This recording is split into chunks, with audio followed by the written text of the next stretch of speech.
కాదు. ఎందుకంటే 2 సార్లు ఇదే ప్రజలు మనకు అధికారం ఇచ్చారు. ఇప్పుడు ప్రతిపక్షంలో కూర్చోమని చెప్పి ఆదేశం ఇచ్చారు.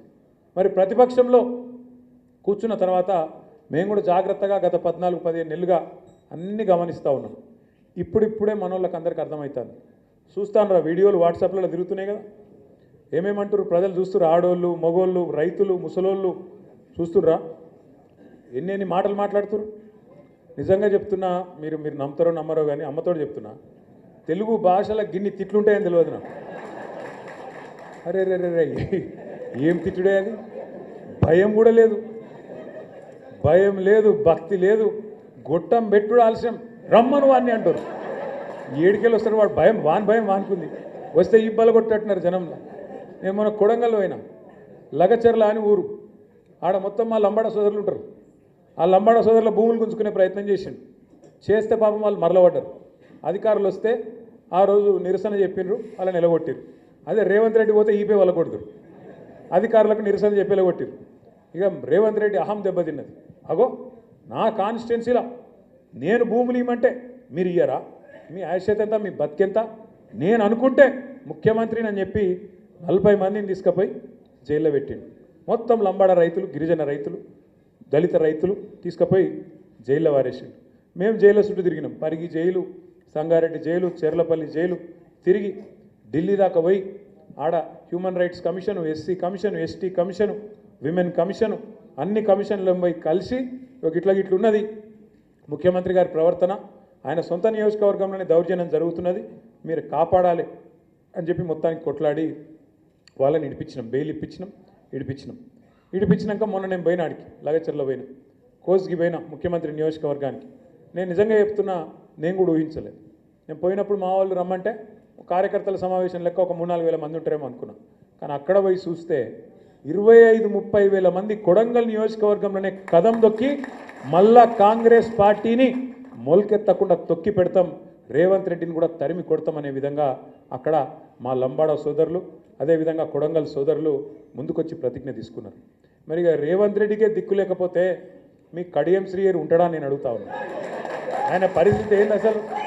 కడియం శ్రీహరి ఇలా పెద్ద మాటలు మాట్లాడతాడు. చూస్తే అప్పుడప్పుడు గమ్మత్ అనిపిస్తుంది.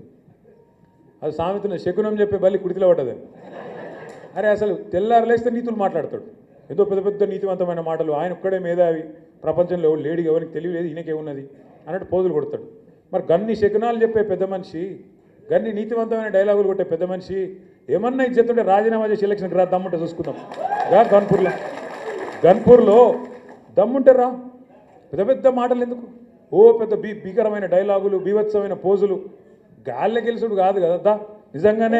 నిజంగానే నీ రేవంత్ రెడ్డికి, నువ్వు చేరిన కాంగ్రెస్ పార్టీకి ఏమన్నా దమ్ముంది, ప్రజల ఆదరణ ఉంది అనుకుంటే రాజీనామా పెట్టు రా. ఒక్క కడియం శ్రీహరే కాదు, 10 మంది వాళ్ళు ఏమనుకుంటారో నాకు తెలియదు కానీ తప్పించుకోజాలరు. సుప్రీంకోర్టులో కొట్లాడుతున్నాం, తప్పకుండా న్యాయం జరుగుతుంది. 10 ఎలక్షన్లు కూడా ఉప ఎన్నికలు వస్తాయి, బరాబర్ గిరిగీసి కొట్లాడాలి, వీళ్ళ సంగతి ఏందో చూపెట్టాలి. దయచేసి నేను మిమ్మల్ని కోరేది ఒకటే, ప్రజలకు కూడా ఇప్పుడిప్పుడే అర్థమవుతున్నది, మోసపోయినామని అర్థమైంది. మనకు ఓటైన వాళ్ళు కూడా ఇప్పుడు బాధపడతాను. ఇక బయటికి చెప్పుకోలేరు ఇమ్మీడియట్గా, కానీ కొద్దిగా టైం పడుతుంది, కానీ బాధపడతాను. కానీ ఇది మంచిదే మనకు, ఇది ఖచ్చితంగా మన మంచికే. ఎందుకంటే ప్రజలకు కూడా తెలిసి రావాలి. అప్పుడప్పుడు గాడిదని చూస్తేనే గుర్రం విలువ తెలుస్తుంది, చీకటిని చూస్తేనే వెలుగు విలువ కూడా తెలుస్తుంది, రేవంత్ రెడ్డిని చూస్తేనే కేసీఆర్ విలువ కూడా ఇలా అర్థమవుతుంది. ఇది వాస్తవం. కేసీఆర్ ఉన్నప్పుడు మంచిగా బ్రహ్మాండంగా పడుతుండే, టంగు టింగు అనుకుంటా మంచిగా రైతు బంధు పడుతుండే. మరి ముఖ్యమంత్రి గారిగా సేమ్ టింగు టింగ్ అంటే బాగుండదు కదా, అందుకే ఏమనుకున్నాడు, టకీ టకీ అని మొదలుపెట్టాడు. టకీ పడుతున్నాయి రైతు బంధు, టకీ రుణమాఫీ జరిగిందా, టకీ కళ్యాణ లక్ష్మి పడుతుందా, టకీ ఒక్కటన్నా ఏదన్నా టకీ ఒక్క కాడ మాత్రం పడుతుంది. ఎక్కడ? ఢిల్లీలో మాత్రం మోగుతుంది టకీమని. ఇటుకెళ్ళి సంచులు మోయాలి, ఢిల్లీలో ముఠ చెప్పాలి, పదవిగా పడుకోవాలి. గంతే కదా, ఒక్కటే ఉన్నది టకీ అని దోసుకోవాలి. ఇక్కడ బిల్డర్ల కాడ, కాంట్రాక్టర్ల కాడ, భూముల సెటిల్మెంట్, గదే పని. ఏం చెప్తురా 14-15 నెలలకెళ్ళి అంటే కదా ఒక్కటే పని మాత్రం జోరుగా నడుస్తూ ఉన్నది. ఒక్క మాట దయచేసి ఇక్కడికి వచ్చిన మా తమ్ముళ్ళు ఆలోచించాలి, ముఖ్యంగా చదువుకున్న పిల్లలు. కేసీఆర్ ప్రభుత్వాన్ని ఇదే రేవంత్ రెడ్డి ఒకసారి కాదు ఒక 100 సార్లు అన్నాడు, 1000 సార్లు అన్నాడు. అప్పుల పాలు చేసిపోయినా ఆ రాష్ట్రాన్ని, అప్పుల పాలు చేసిండు. ఆగం